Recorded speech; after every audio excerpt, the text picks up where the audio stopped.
तो आज की वीडियो में हम लोग बात करने वाले अपर मून रैंक 1 काकोशिबो के बारे में, जो कि डीमन स्लेयर में सबसे स्ट्रॉन्गेस्ट अपर मून डीमन है। काकोशिबो, जिसका रियल नाम है मिचिकासु सुगुकुनी।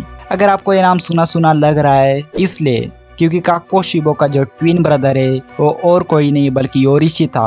वही डीमन स्लेयर जिसे डीमन स्लेयर के हिस्ट्री में सबसे स्ट्रॉन्गेस्ट डीमन स्लेयर बताया गया है। और ब्रीदिंग टेक्निक्स का इजाद भी योरिची ने ही किया था और वो खुद सन ब्रीदिंग टेक्निक्स यूज करता था, जो कि आज तक का सबसे स्ट्रॉन्ग ब्रीदिंग टेक्निक है। मिचिकात्सु यानी काकोशिबो भी पहले डीमन स्लेयर ही था और वो मून ब्रीदिंग का यूज करता था and moon breathing second strongest technique है। तो योरिची का जन्म एक डीमन स्लेयर मार्क के साथ हुआ था, इसलिए उसे टेम्पल में भेज दिया गया, जिससे सारी जिम्मेदारी अब मिचिकात्सु पे आ गई और वह तलवार चलाना सीखने लगा। तो बचपन में योरिची के फादर उसे थोड़ा तलवार चलाना सिखाते, पर योरिची इतना इंस्टेंटली इतना अच्छा तलवार चलाता है और इतना अच्छा लड़ता है कि मिचिकात्सु को जलन होने लगती है, जिसे मिचिकात्सु सोचने लगता है कि यार ये मुझसे बढ़िया डीमन स्लेयर है। इसके बाद मिचिकात्सु सोचता है कि कहीं मुझे ही टेम्पल ना भेज दिया जाए और योरिची तलवार चलाना सीखने लगा। और योरिची को ये बात कहीं ना कहीं पता चल चुकी थी, इसलिए योरिची खुद ही टेम्पल चला गया।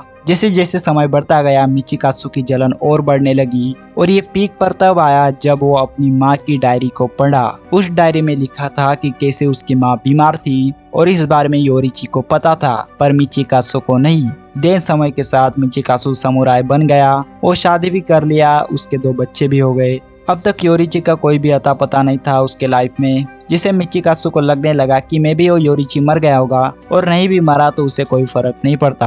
पर एक रात उसके कैंप पे डीमंस ने अटैक कर दिया और सबको मार दिया। बचे तो सिर्फ मिचिकात्सु एंड उसकी फैमिली। एंड मिचिकात्सु डीमन से लड़ने ही वाला था कि अचानक योरिची आता है और एक ही स्लैश में डीमन का गला काट देता है। इसके बाद योरिची मिचिकात्सु से माफी मांगता है कि वो पिछले 10 साल से गायब था, उसके कैंप को बचा नहीं पाया, थोड़ा लेट हो गया। एंड इसी टाइम पर मिचिकात्सु का जलन काफी बढ़ चुका था। इसी जलन में वो अपने परिवार छोड़ दिया, जिससे वो अपने आप को ट्रेन कर पाए एक हाशिरा बनने के लिए। पर इतना सब कुछ करने के बावजूद वो अपने भाई योरिची से आगे नहीं निकल पा रहा था। दिन योरिची ब्रीदिंग टेक्निक्स का इजाद कर दिया और सन ब्रीदिंग यूज करने लगा और मिचिकात्सु उसको कॉपी करके अपना मून ब्रीदिंग बनाया। तो मैं आपको बता दूं कि जिसके भी सर पे डीमन स्लेयर मार्क आ जाता है वो सिर्फ 25 साल ही जी सकता है। फिर भी योरिची 80 साल से ज्यादा तक जिया। इसी बात से डर के एक्चुअली में मिचिकात्सु मुजान से मिला और मुजान से मिलने के बाद वो अपने आप को डीमन में कन्वर्ट कर लिया। और ऐसे ही हम कह सकते हैं कि मिचिकात्सु एक ऐसा डीमन है जो कि ब्रीदिंग टेक्निक यूज कर सकता है।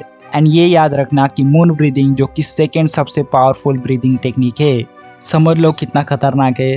डीमन बनने के बाद ही मिचिकात्सु का नाम काकोशिबो हो गया और डीमन बनने के 60 साल बाद वो अपने भाई के पास गया, जो कि अभी बूढ़ा हो चुका था। योरिची ने देखा कि मिचिकात्सु एक डीमन बन चुका है, जिससे उसे काफी बुरा लगा। एंड यहाँ पर दोनों की लड़ाई होती है, जिसमें कह सकते हैं कि योरिची अपने मन से नहीं लड़ रहा था, साथ ही वो बूढ़ा भी हो चुका था और इसी में मिचिकात्सु योरिची को मार गिराता है। मारते वक्त भी योरिची के पास एक फ्लूट था, जो कि मिचिकात्सु ने उसे योरिची को बचपन में दिया था। ये फ्लूट बेसिकली कट जाता है। दी शॉट की योरिची अपने भाई से कैसे आखिरी दम तक प्यार करता था। मेरा मानना है कि योरिची ओल्ड एज में भी काकोशिबो को हरा सकता था, पर शायद वो ठीक से लड़ा नहीं। पर हाँ, ऐसा मैं क्लियरली नहीं कह सकता क्योंकि ऐसा कहीं लिखा नहीं है। तो इन्फिनिटी कैसल में काकोशिबो की मुलाकात मिस्ट हाशिरा मुइचिरो से होती है, जो कि उसी की वंशज है। आपको याद होगा उसने अपने बीवी बच्चों को पीछे छोड़ दिया था, तो उसका जो बचपन था उसी का जनरेशन बड़ा,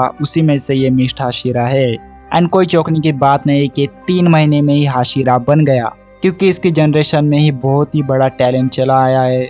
एनीवेज काकोशिबो मिस्ट हाशिरा को इजीली हरा देता है। देन गेने आता है, उसको भी ओवर पावर कर देता है। इसके बाद आते हैं विंड हाशिरा सानेमो एंड वो भी काकोशिबो से लड़ने लगते हैं।